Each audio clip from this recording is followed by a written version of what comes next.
puede el ser humano ser libre frente a un Dios que es soberano? ¿Qué libertad tiene el ser humano frente a un Dios todopoderoso?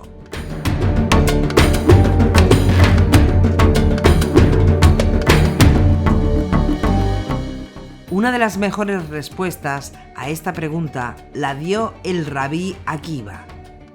Él dijo: todo está conocido, todo está previsto, pero libertad de acción es dada.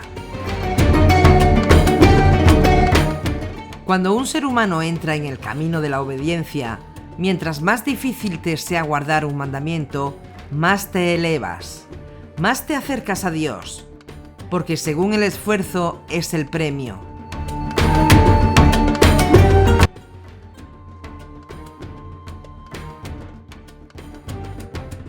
Dentro de cada ser humano existe un Egipto, un desierto y la tierra prometida. Dentro de cada persona existen estas tres dimensiones. Pero, ¿qué significa todo esto?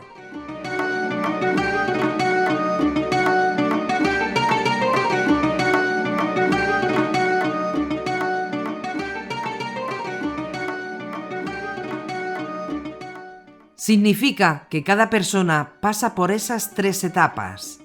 Hay un momento en la vida de una persona y es que se encuentra en Egipto. Es decir, hay circunstancias alrededor tuyo que tú no puedes controlar de ninguna forma.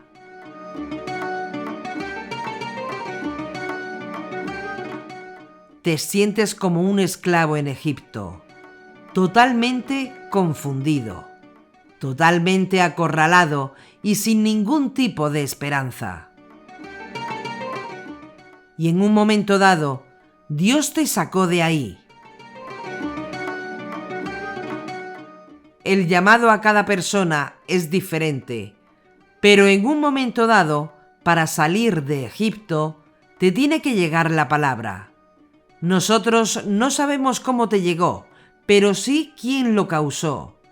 No sabemos cómo te llegó ese despertar. Quizás fue la buena acción de alguna persona, o que leíste las Escrituras, o que viste algo. No sabemos cuál fue el vehículo particular de cada persona, pero sí sabemos que en el momento que te llega la luz, en ese mismo momento, Dios te sacó de Egipto.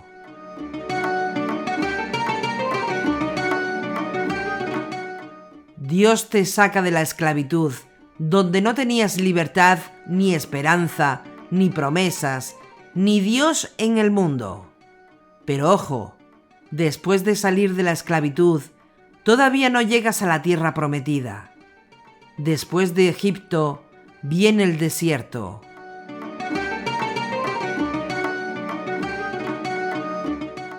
Ya saliste de Egipto, pero estás pasando por un desierto.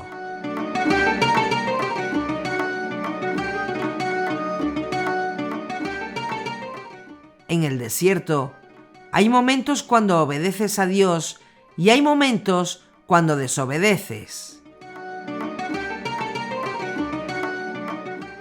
En el desierto, habrá días o momentos en los que estarás muy elevado espiritualmente, pero también habrá días o momentos donde estarás totalmente derrumbado.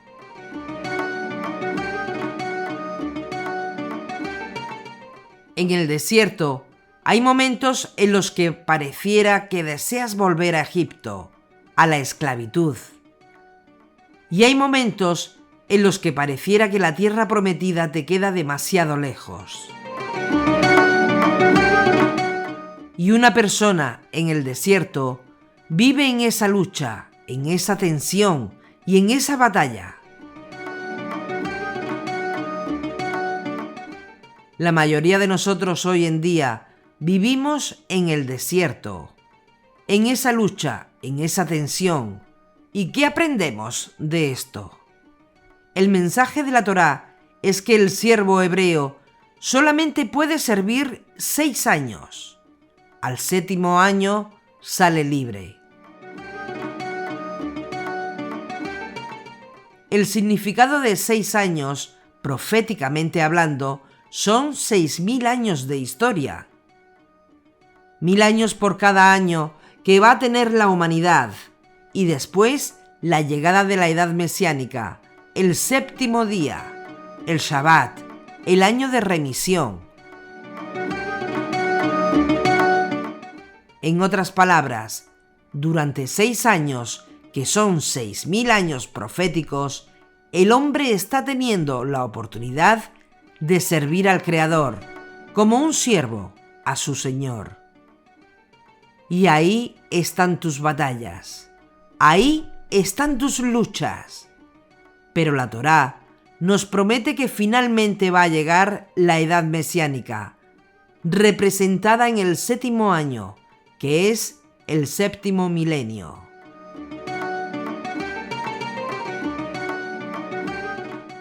Y desde tiempos inmemoriales ha sido la opinión de muchos sabios y jueces de Israel, y es que el alma humana contiene estos 3 componentes.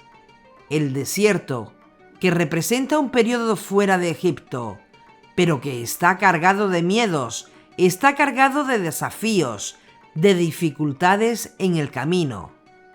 Caídas, desobediencias, enfrentamiento con gigantes, víboras y deseos errados. Pero la presencia divina va contigo a pesar de tus caídas. La presencia divina te acompaña a pesar de tus miedos. La presencia divina, la columna de fuego, está ahí. El ángel del pacto te acompaña en el desierto.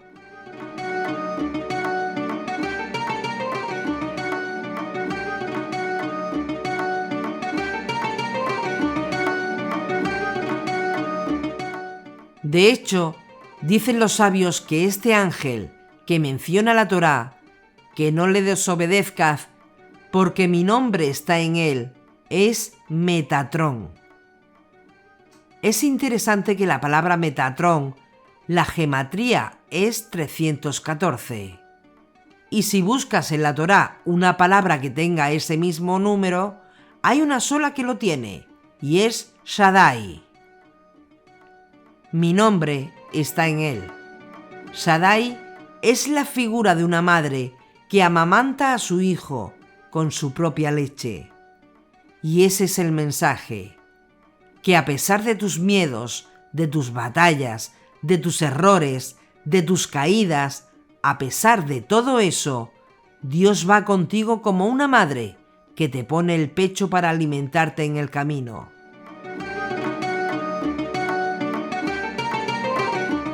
Y eso es lo que te da la fuerza. Eso es lo que te da la energía.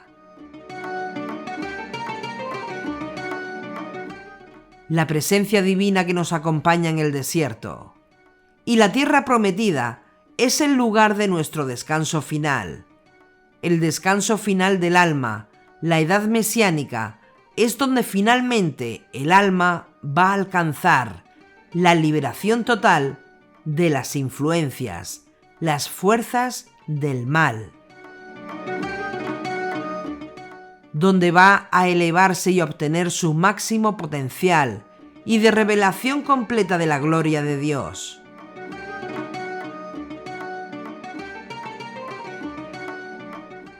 Y en este escenario, Mishpatim se refiere a todos los mandamientos y a todas las leyes que el alma tiene que conocer para salir del desierto y para entrar en la tierra prometida. Es decir, todas estas instrucciones que tenemos en la Torá, en Mishpatim, tienen el objetivo de ayudarte a eliminar todo el equipaje que sobra en tu alma. Las cosas que acumulaste en tu tránsito en la vida que te impiden entrar en el mundo por venir.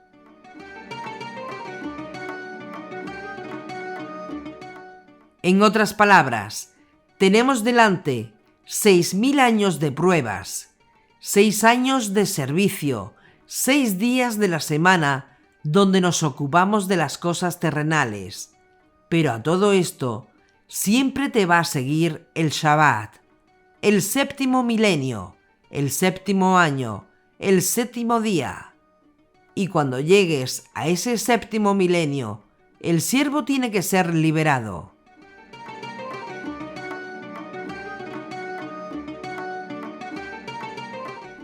Tu alma va a ser liberada de todo el peso del desierto. En otras palabras, estarás finalmente libre de todos los obstáculos que ahora dominan el mundo.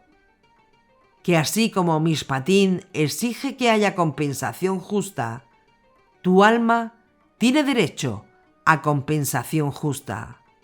Y para que el alma tuya tenga ese derecho, alguien pagó ese precio, nuestro Santo Maestro Yeshua, el Mesías.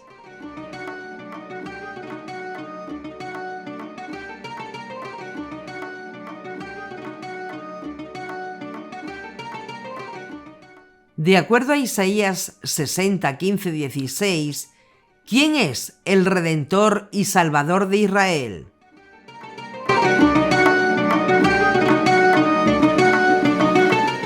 Yuhei Bajei. El Salvador y Redentor es Yuhei Bajei.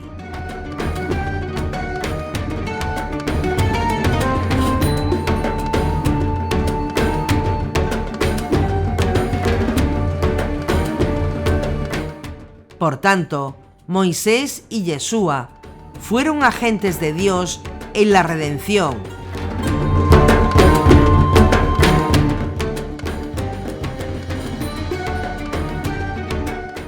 El segundo Redentor, Yeshua, es equivalente a Yuhei Bajei, igual que el primer Redentor, Moisés, fue equivalente a Yuhei Bajei cuando fue al faraón. ¿Qué tuvieron en común Moisés y Yeshua? Que obedecieron la palabra de Dios. Por tanto, ellos fueron agentes, enviados, representantes del mismo Dios.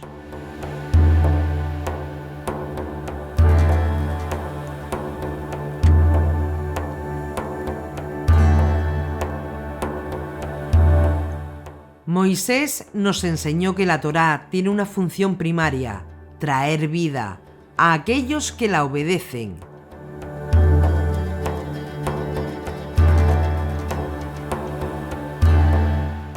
Además, ya estudiamos que la Torá tiene otro efecto en las vidas de aquellos que la desobedecen: trae muerte.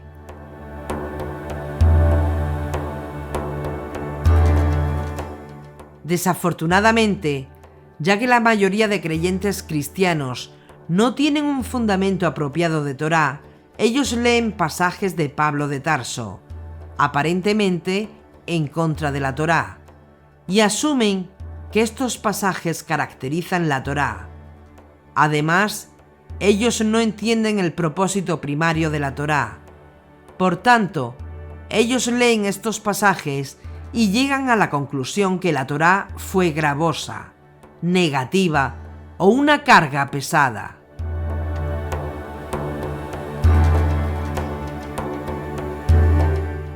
Romanos 5:20. La Torá, ley, hace abundar el pecado. Romanos 7:6. Hemos sido liberados de la Torá, ley. Romanos 6:14. No estamos más bajo la Torá, ley. Romanos 7:4. Estamos muertos a la Torá, ley. Gálatas 3:23.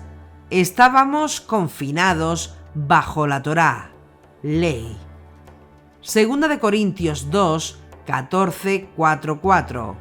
El antiguo pacto era la administración de muerte.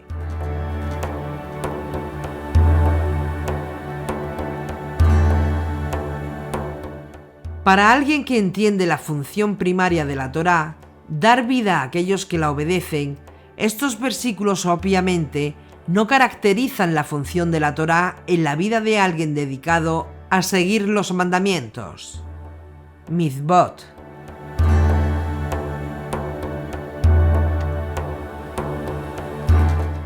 Esto sería contrario a todo lo que hemos aprendido de la Torá concerniente a sí misma. Por tanto, debemos buscar entender estos versículos en la luz de su función secundaria, causar la muerte de aquellos que la rompen.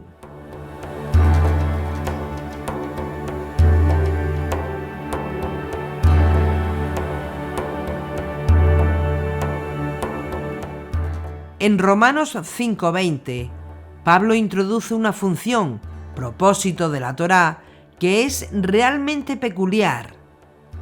Por tanto, como por un solo hombre entró el pecado en el mundo, y por el pecado la muerte, y así la muerte alcanzó a todos los hombres, por cuanto todos pecaron. ¿La Torá fue dada para causar que el pecado abundase?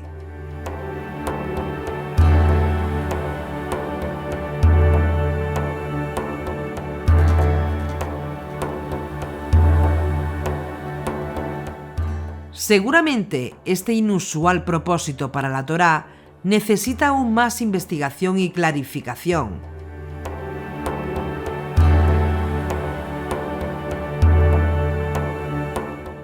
¿Por qué la Torá santa de Yuhei Bajei causaría que el pecado abundase?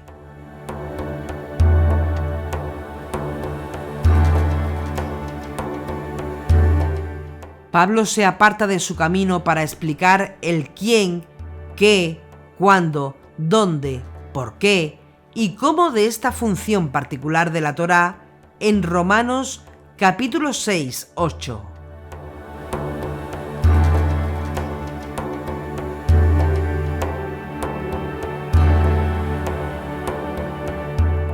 Esta función de la Torá fue designada por un periodo específico de tiempo en la vida de una persona.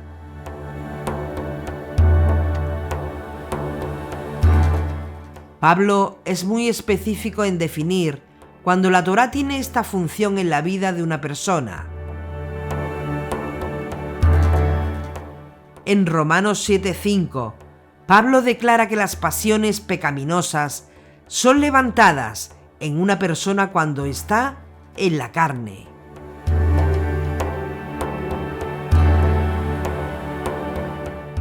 En la carne es la manera de Pablo de decir en el estado no regenerado, antes de la resurrección o antes de tener el nuevo cuerpo material y espiritual.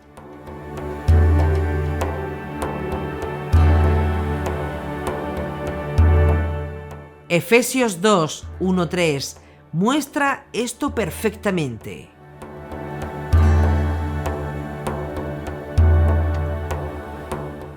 Y a vosotros que estabais muertos en vuestros delitos y pecados, en los cuales vivisteis en otro tiempo, según el proceder de este mundo, según el príncipe del imperio del aire, el espíritu que actúa en los rebeldes, entre ellos vivíamos también todos nosotros, en otro tiempo, en medio de las concupiscencias de nuestra carne, siguiendo las apetencias de la carne y de los malos pensamientos destinados, por naturaleza, como los demás, a la cólera.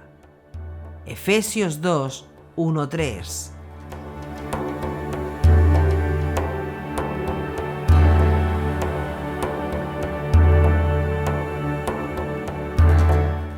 En Romanos 7:9, la expresión vivía yo un tiempo sin ley, pero en cuanto sobrevino el precepto, revivió el pecado. Se refiere a Pablo en su estado no regenerado, o como un niño, antes de que él fuera responsable de entender las Escrituras.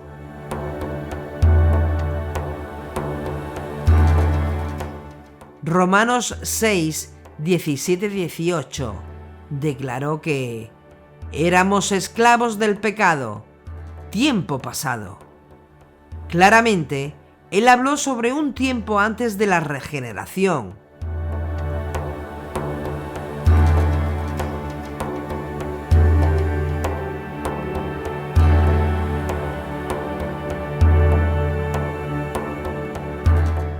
Nuestro fundamento de Torá nos enseña que aquellos que desobedecen la Torá morirán físicamente, mientras que aquellos que obedecen la Torá alcanzarán vida física. Pablo usa este fundamento para enseñar un midrash espiritual más profundo.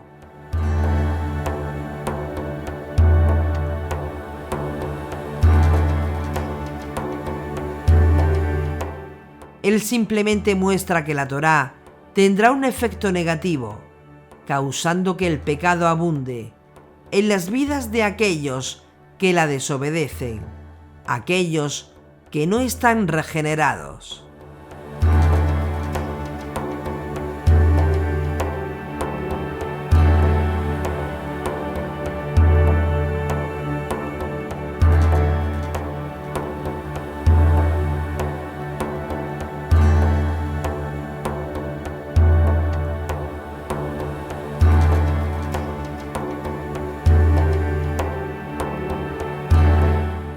Pablo claramente indicó que el hombre muere a causa de su pecado, viola la Torá.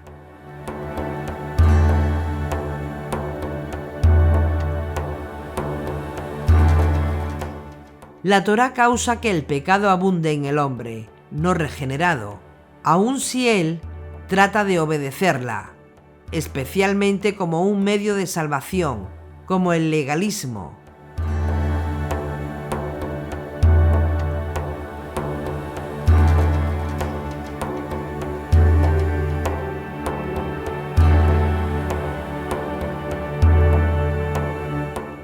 La gracia de Hashem regenera al hombre. Durante la regeneración el hombre es muerto al pecado. Ahora que un hombre es muerto al pecado, él está muerto a la habilidad de la Torá de causar que su pecado abunde. Habiendo sido liberados de este aspecto de la Torá, él puede obedecer la Torá como era la intención desde un principio.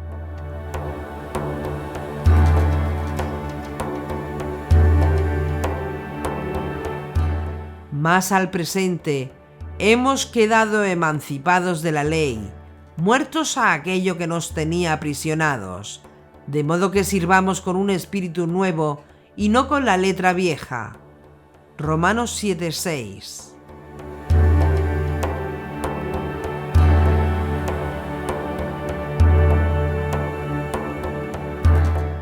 Hemos sido liberados de la habilidad de la ley del pecado para causar que el pecado llegue a ser más pecaminoso. Pues el pecado no dominará ya sobre vosotros, ya que no estáis bajo la ley sino bajo la gracia. Romanos 6:14. Ya no estamos bajo la habilidad de la ley para causar que el pecado llegue a ser más pecaminoso. ¿Por qué? Porque estamos bajo la gracia. Esta es la gracia de la salvación, presente en ambos pactos, la cual nos salva al ejecutar al viejo hombre.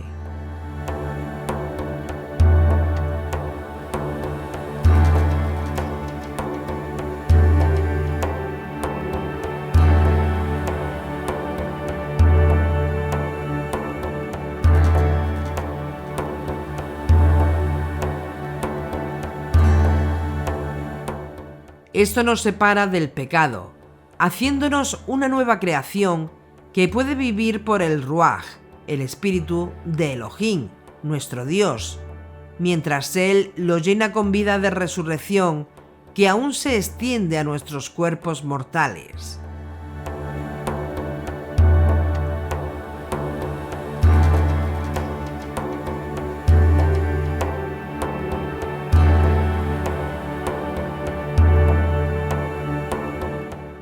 Y si el espíritu de aquel que resucitó a Yeshua de entre los muertos habita en vosotros, aquel que resucitó a Mesías de entre los muertos dará también la vida a vuestros cuerpos mortales por su espíritu que habita en vosotros. Romanos 8:11.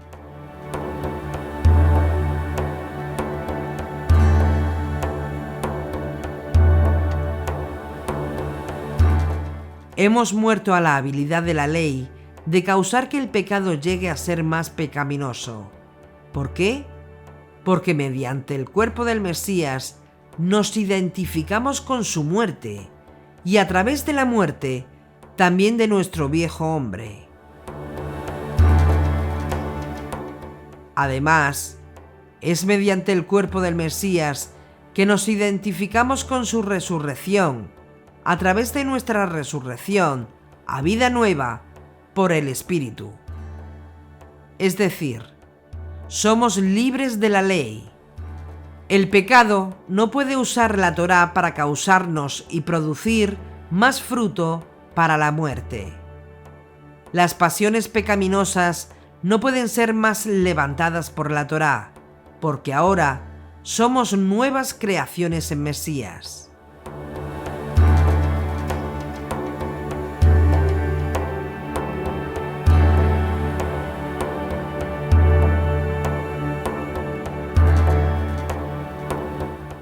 El pecado ha sido eliminado de nuestra naturaleza y relegado a nuestros cuerpos, los cuales no han sido redimidos todavía.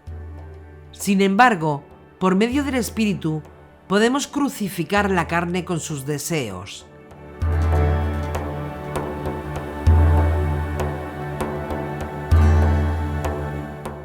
Gálatas 3:21 es un midrash sobre la función primaria de la Torá para dar vida física.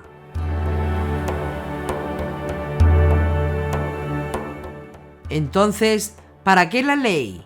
Fue añadida en razón de las transgresiones hasta que llegase la descendencia, a quien iba destinada la promesa, ley que fue promulgada por los ángeles y con la intervención de un mediador. Ahora bien, cuando hay uno solo, no hay mediador, y Dios es uno solo. Según eso, ¿la ley se opone a las promesas de Dios? De ningún modo. Si de hecho se nos hubiera otorgado una ley capaz de vivificar, en ese caso la justicia vendría realmente de la ley.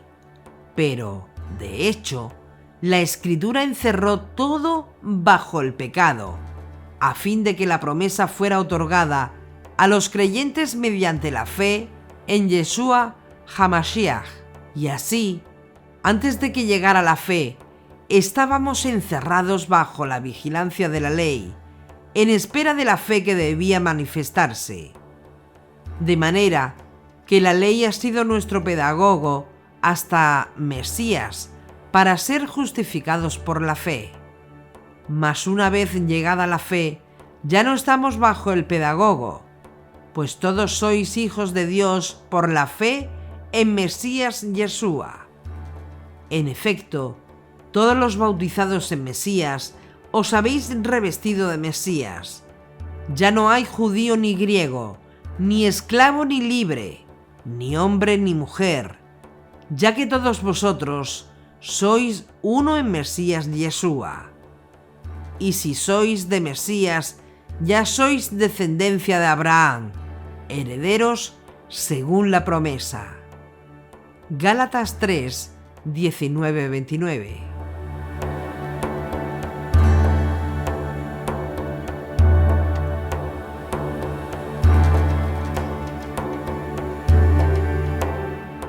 Aquí Pablo está usando la palabra vida en el sentido de vida eterna, no vida física. Él está declarando que la obediencia a la Torá no puede darle vida eterna. Esa no es su función. Su función es dar vida física. La Torá no tiene poder para impartir vida eterna mediante la obediencia a sus mandamientos, misbot.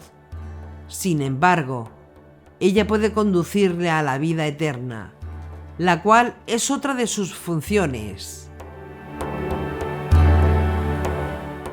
Pero ella no puede darle vida eterna al obedecerla. Ella solo le conduce a la fuente de vida eterna, a Yeshua.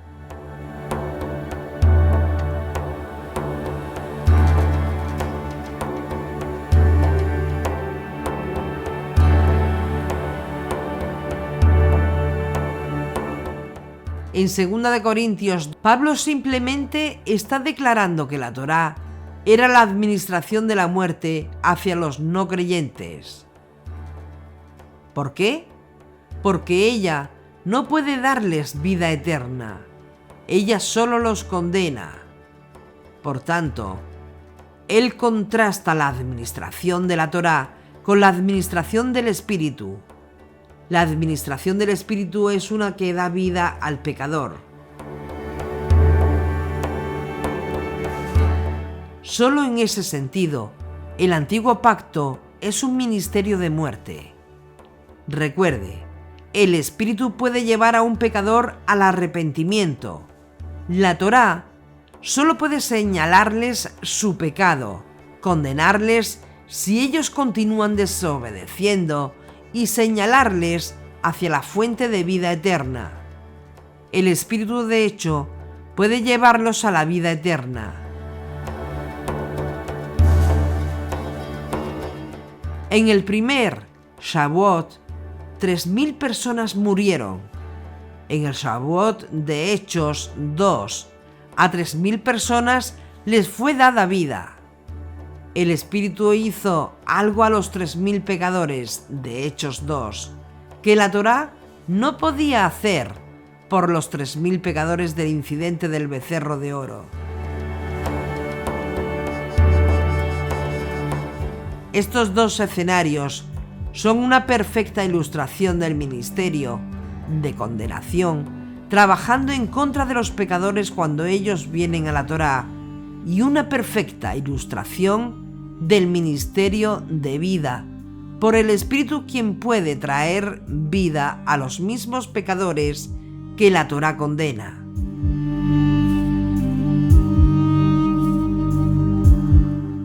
Es por eso que el Espíritu fue dado en Shavuot para enseñarnos que la Torá no tenía el propósito de trabajar sola.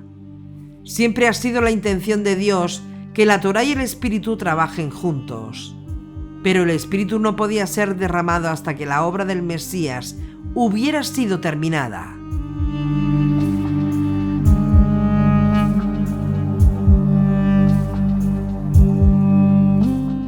Pablo dijo claramente en Gálatas 3:23 que la Torá los protegió de la muerte y otras influencias hasta el tiempo de salvación.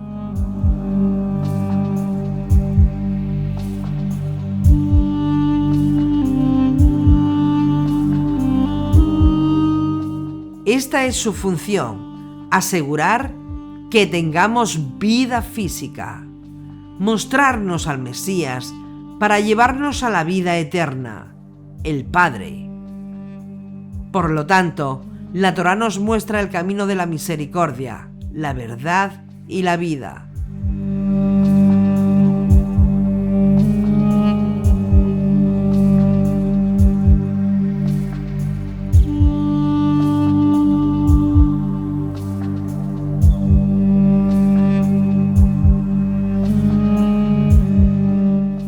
Y los hijos de Israel, con una sola voz, aceptaron el pacto para siempre.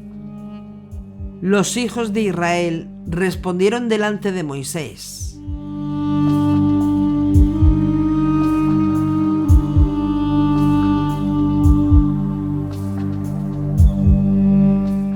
Todo el pueblo a una respondió diciendo: haremos todo cuanto ha dicho Adonai. Y Moisés llevó a Adonai la respuesta del pueblo. Éxodo 19:8.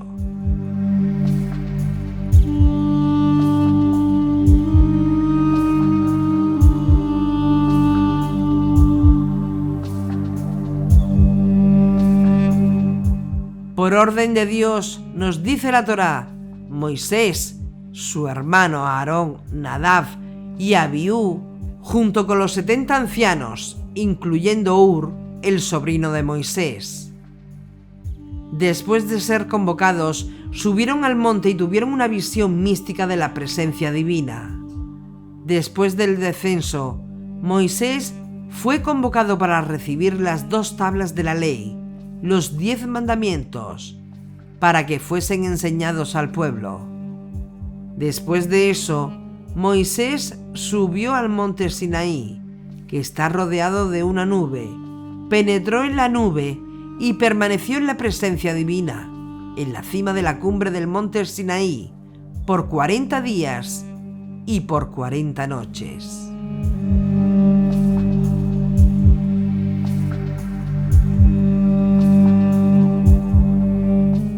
Este breve resumen de Éxodo, capítulo 19 al 30, que pueden leer, contiene un mensaje pesat, literal, que cualquiera puede comprender. Pero ¿qué tal si le damos la vuelta al texto? ¿Qué tal si le vemos la espalda al texto? Es decir, no solo interpretarlo en su nivel pesat, primario, simple o literal, sino en el nivel sod.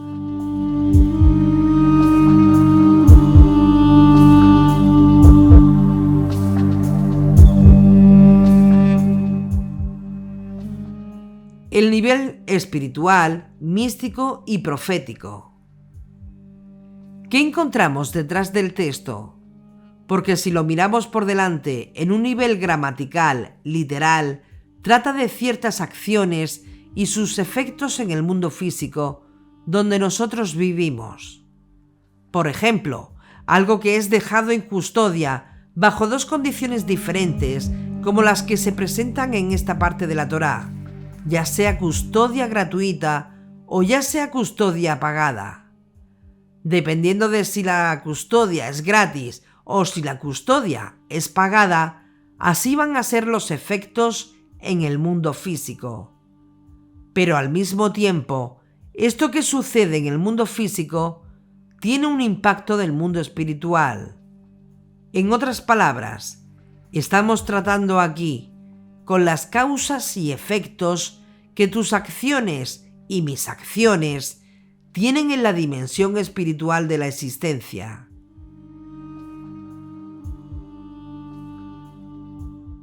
Cada uno de nosotros es premiado o cada uno de nosotros es castigado dependiendo de los hechos punibles de los cuales somos responsables.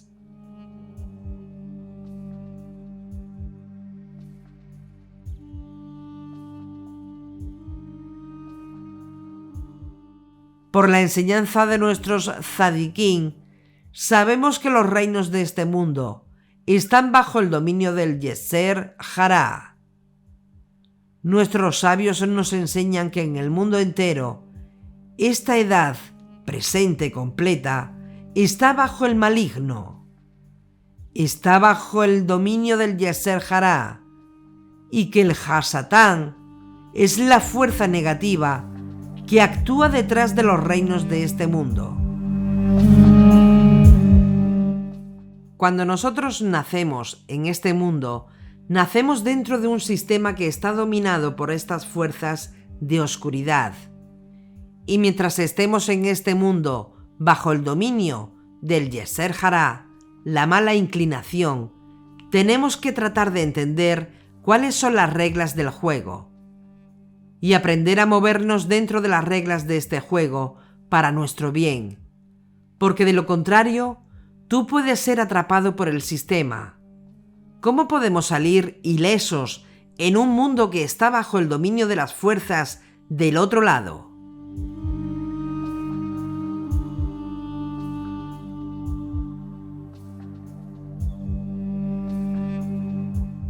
Pero ojo, no en una lucha contra Dios.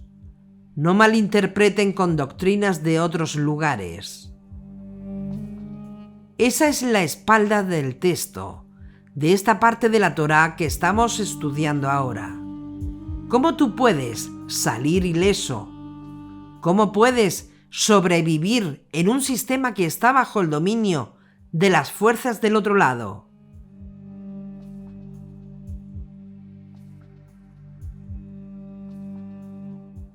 Toda persona inteligente, no necesariamente personas religiosas, que mire las cosas que están sucediendo en nuestro mundo, sabe que hay fuerzas del mal actuando en esta edad presente. Porque uno se pregunta, ¿Cómo explicamos todo el mal que ocurrió y lo que está pasando ahora mismo en todo el mundo?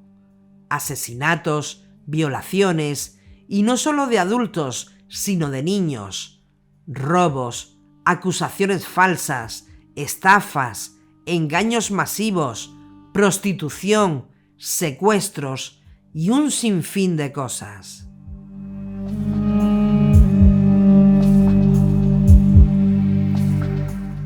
Por ese motivo, podrán comprender por qué los místicos y sabios judíos de nuestro pueblo han sido capaces de decirnos: ¡cuidado! ¡Cuidado! El mundo entero está bajo el maligno, bajo el dominio del Yetzer Hará, de la mala inclinación que todos llevamos dentro.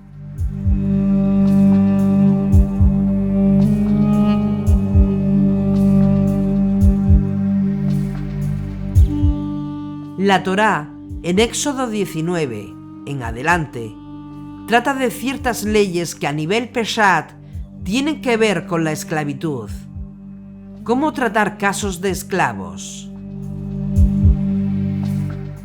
Y a nivel Peshat es eso realmente. Pero ahora no estamos hablando de la cara del texto. Queremos invitarlos a ver la espalda del texto en el nivel Sod, el nivel místico, profético. En el nivel Sod trata de otro tipo de esclavitud. Es la esclavitud en la mente.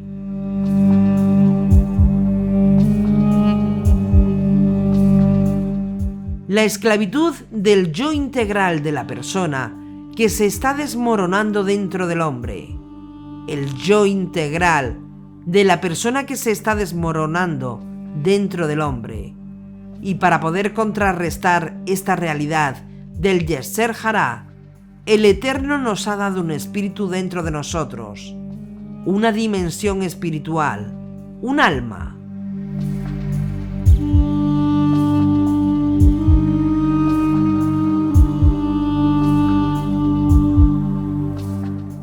Yeshua, nuestro Santo Maestro, ya dijo en una de sus enseñanzas que el espíritu es el que da vida, la carne para nada aprovecha, las palabras que yo os he hablado son espíritu y son vida. Juan 6, 63.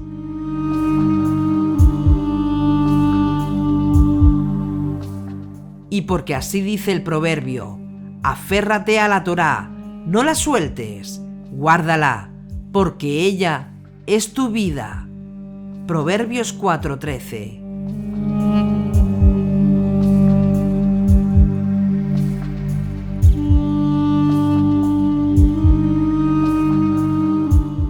El espíritu es lo que da vida, la carne no da vida. Entonces, si lo que da vida es el alma, si lo que da vida es el espíritu, o sea, tu realidad espiritual, entonces, lógicamente, la única forma que tú tienes para salir del atolladero del poder del mal que está en el mundo es por medio de los recursos espirituales que están escondidos dentro de ti.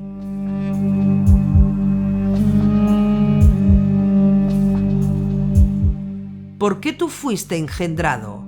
¿Por qué tú fuiste traído a este mundo? ¿Cómo llegó a este mundo?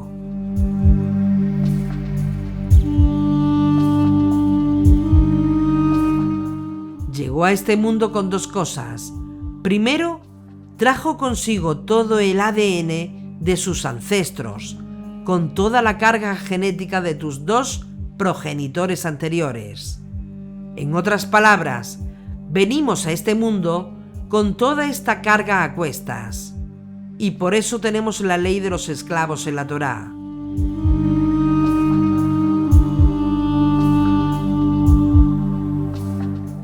Esto significa que cuando tú llegaste a este mundo, traes todo el peso genético y toda la actividad biológica de decenas de generaciones previas a la tuya, y que estuvieron conectadas con tu proceso de formación, ya sea pasivo o activo, recesivo o dominante.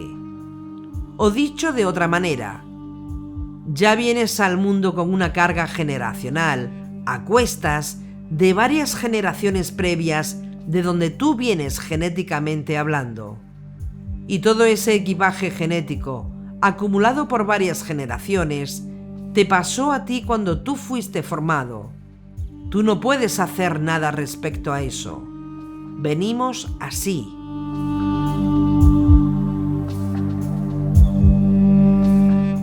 Cada uno de nosotros arrastra ese ADN generacional. Y todo ese peso generacional que cada uno arrastra está dominado por el Yeser Hará. En otras palabras, nacemos dentro del dominio del Yeser Hará. Si comprenden esto, ahora podrán comprender por qué nuestros sabios dijeron que el mundo entero está bajo el Yeser Hará. Nacemos dentro de una edad que está dominada por estas fuerzas ocultas del mal, cuya meta es destruir la humanidad. ¿Y cuál es tu única defensa? Presten mucha atención. El código genético que tú tienes.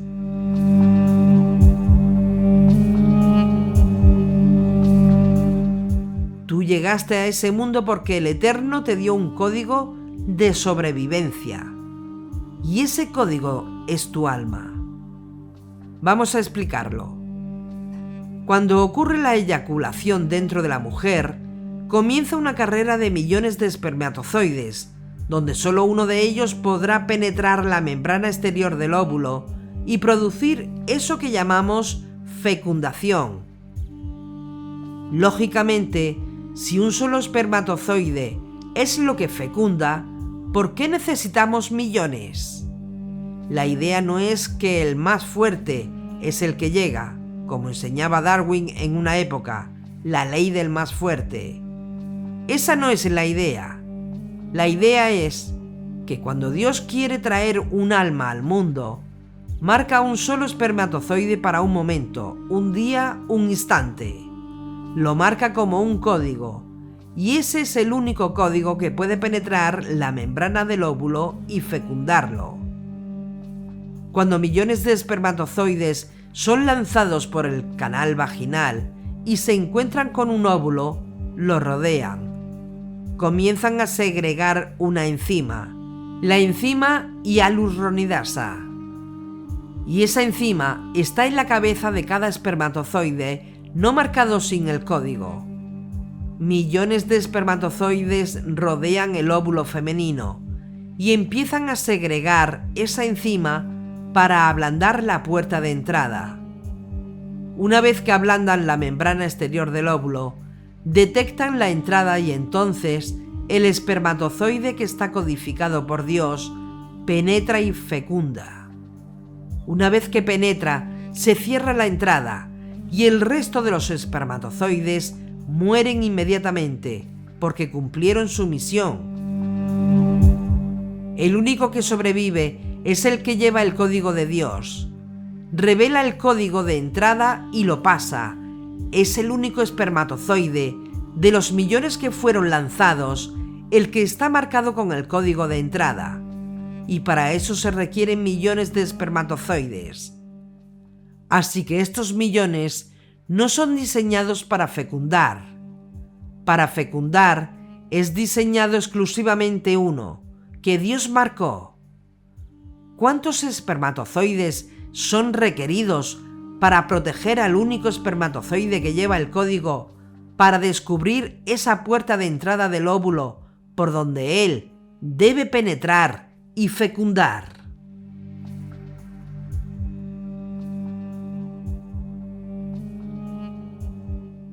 Mínimo 20 millones por milímetro cúbico. Lo normal es de 100 a 150 millones.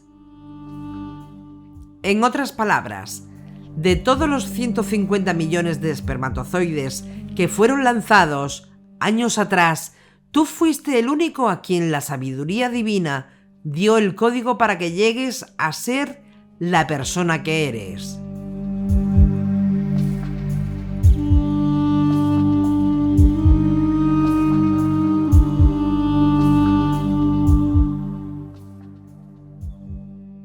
Por eso el Tanaj dice: yo te doy gracias por tantas maravillas, prodigio soy, prodigios son tus obras. Mi alma conocías cabalmente, y mis huesos no se te ocultaban, cuando era yo formado en lo secreto, tejido en las honduras de la tierra. Mi embrión tus ojos lo veían, en tu libro están inscritos todos los días que han sido señalados, sin que aún exista uno solo de ellos. Salmos 139, 14-16.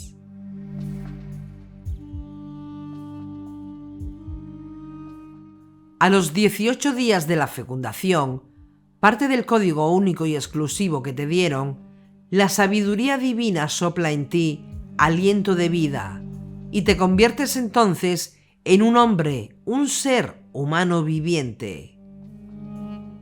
Sin aliento de vida, no podrías soportar el peso generacional que arrastras contigo, cuando genéticamente hablando, cientos de generaciones anteriores a ti te traspasaron tendencias y fuerzas de forma pasiva o de forma activa.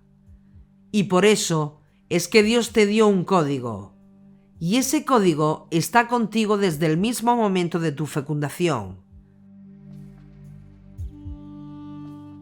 Fuiste marcado desde ese momento para ser un ganador. En otras palabras, con tu código único, impregnado ahora con sabiduría divina o aliento de vida, estás capacitado para salir de la zona de los esclavos de este mundo a la libertad gloriosa de los hijos de Dios. En otras palabras, tú viniste a este mundo para perfeccionarlo. Viniste a este mundo para quitar las fuerzas del Yeser Hará. Viniste a ese mundo para unirte a los hijos de la luz e ir quitando territorio al Yeser Hará, haciendo más espacio para transformarlo en territorio de la luz. Porque no hay lucha entre la luz y las tinieblas. Porque cuando llega la luz, simplemente la oscuridad se va. Pero si en vez de entender esto, caes en el error de que tú viniste al mundo para vivir como un turista, explorar y disfrutar la vida sin trascender más allá, has sido engañado por el Yeser Hará. Y te vuelves un esclavo de este mundo y una marioneta en las manos del Yeser Hará. Ahora, en el sistema de este mundo, dominado por el Yeser Hará, tenemos enfermedades, desastres, desequilibrios y tumores malignos que requieren ser extirpados de esta edad presente.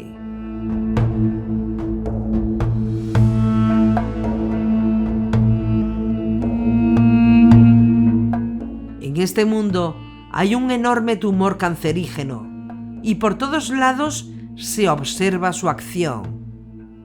Y cada uno de nosotros, como hijos de la luz, hemos sido traídos a este mundo para destruir ese cáncer, tanto como cada uno pueda. ¿Y cómo se destruye ese cáncer? De dos maneras. Primero, con las misbot de la Torá, cuando guardamos los mandamientos que Dios nos ha dado a cada uno, sean positivos o negativos. Haciendo eso estamos atrayendo a este mundo una enorme energía espiritual. Estamos atrayendo luz a la oscuridad. Y esto es lo que llamamos, y lo que llaman nuestros sabios, como la reparación del mundo, el Tikkun Olam. Y la segunda forma es a través del Tikkun Nefesh, la reparación de tu alma.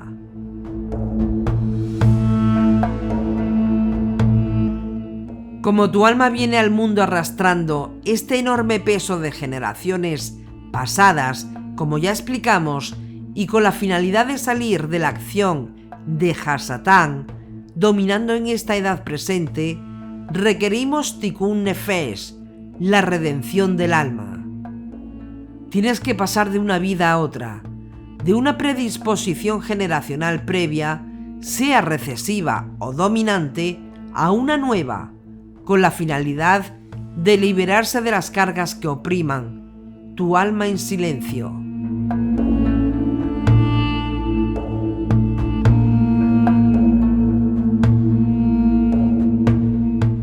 Para lograr Tikkun Nefesh y liberar tu alma del peso de generaciones pasadas, tienes que aprender a conectarte con el Goel, con el Redentor de tu alma. Si tú no eres capaz de conectarte con el Goel, tú no puedes conectarte tampoco con la luz del Creador. No llegaste a este mundo sin cargas, tú las traes contigo, sea que tengas conciencia o no de eso. Arrastras contigo la causa y efecto de generaciones previas de donde procede tu raíz espiritual.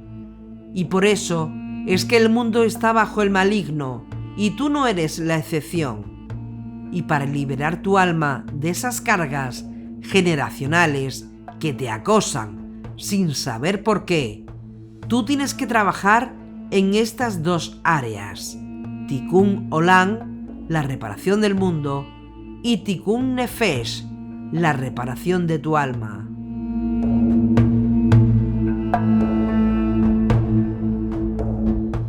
Tienes que echar mano a los mandamientos, tienes que aferrarte a ellos. Aprende cuáles son normativos para ti y eso va a producir Tikkun Olam, la reparación del mundo, para traer luz en medio de las tinieblas.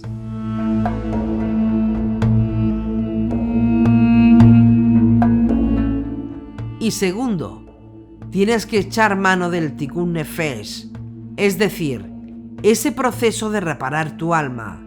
Y para eso, requieres conectarte con el Goel autorizado para ello por decreto divino. Ese papel del Goel lo realizan ciertas almas que Dios marca de una forma extraordinaria al venir a este mundo. Puede ser un profeta, puede ser un sacerdote, puede ser un sabio de la Torá, puede ser un líder espiritual que el Eterno puso en tu vida para guiarte. Pero sobre todas las cosas, ese Goel central es el Mesías.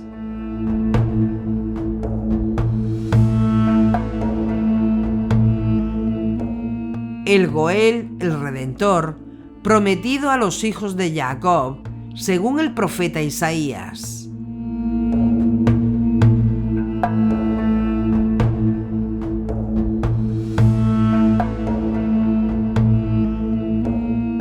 El Mesías, Dios lo ha transformado en la fuente para el Tikkun Nefesh de tu alma.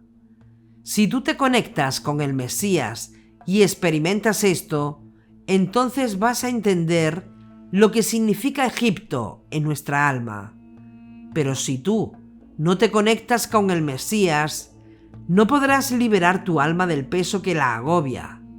Sobre todo por esta ley de causa y efecto de las generaciones recesivas o dominantes, de las cuales procede tu raíz espiritual.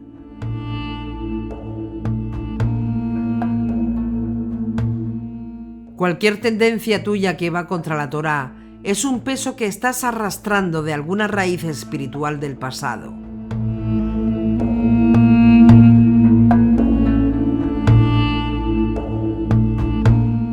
La Torá trata la ley de los esclavos. Y no pienses solamente en esclavos a nivel del pasado. Piensa en esclavos en un nivel Sod, en un nivel del alma. La salida de Egipto trata con Tikkun Nefesh, con la redención del alma, de los esclavos del espíritu.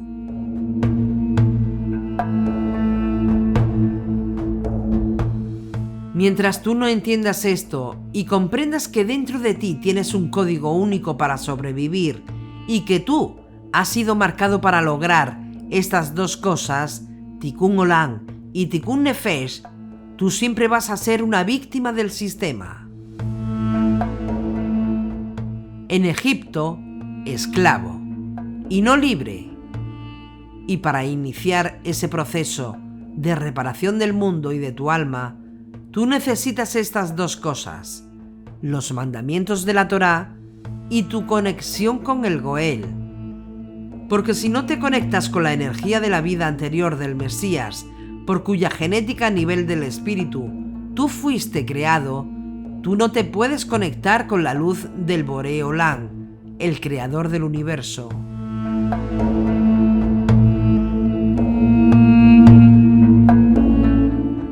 Si tú logras conectar tu alma con la energía, con el espíritu del Mesías, como uno que está marcado para la redención desde antes de la fundación del mundo, es totalmente factible que tú automáticamente te conectes con Dios. Ahora podrán entender por qué en el Evangelio de Juan, Yeshua dijo: sí, pues el Hijo os da la libertad, seréis realmente libres. Juan 8:36. Porque cuando tú haces Tikkun Olam y Tikkun Nefesh, reparación del mundo y de tu alma, tú te empiezas a liberar de todas esas cargas que vienen arrastrando en tu alma. Si analizamos en otro nivel la Torá, cuando los hijos de Israel eran esclavos, podemos aprender algo fantástico. Éxodo capítulo 24, versos 9 y 10, nos dice algo enorme. Moisés subió con Aarón, Nadab y Abiú, y 70 de los ancianos de Israel, y vieron al Dios de Israel. Bajo sus pies había como un ladrillo de zafiro tan puro como el mismo cielo.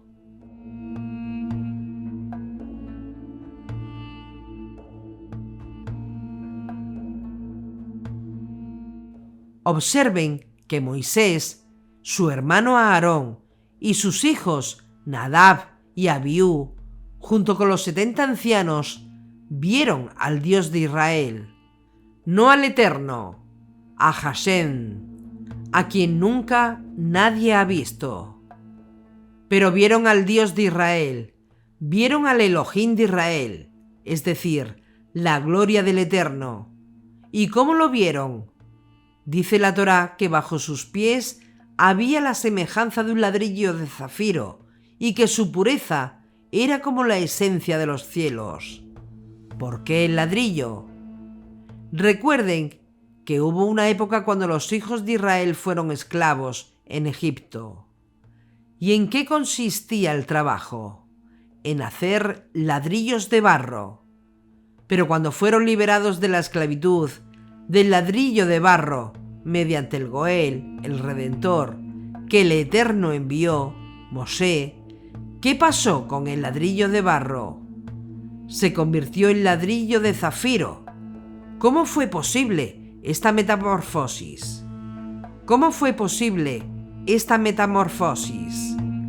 ¿Cómo fue posible este cambio, esta transformación? Porque fueron capaces de conectarse con la luz del Creador mediante el Dios de Israel que los sacó de Egipto.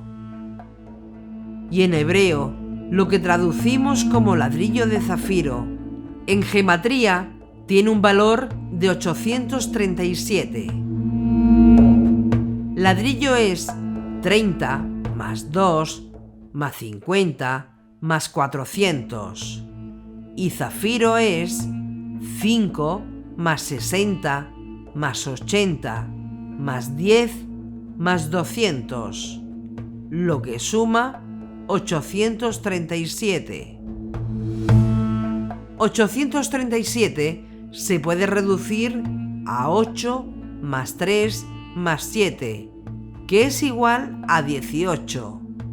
Y 18 es igual a la palabra vida, que es igual que el momento de tu nacimiento, cuando Hashem te da aliento de vida.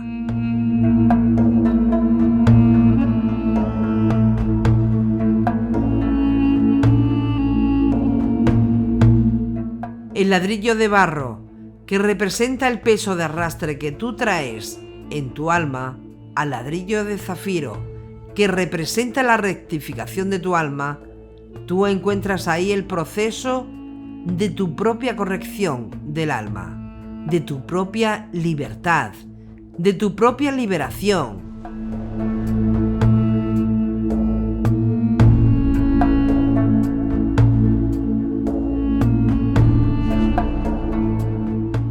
En medio de un mundo oscuro y repleto de maldad, está bajo el maligno.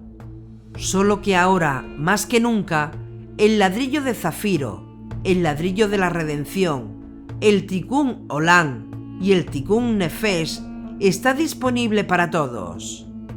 Y esa es la cuestión. ¿Cómo es tu ladrillo? ¿Cómo es tu ladrillo hoy en día?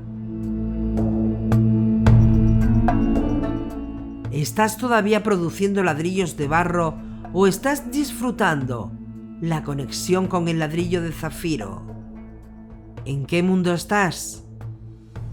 ¿A qué mundo realmente perteneces? Esa es la cuestión.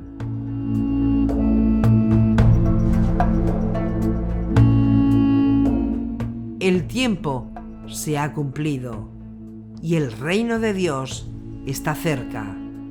Convertíos y creed en la buena nueva. Creed en el Evangelio, dicen otras versiones. Marcos 1:15.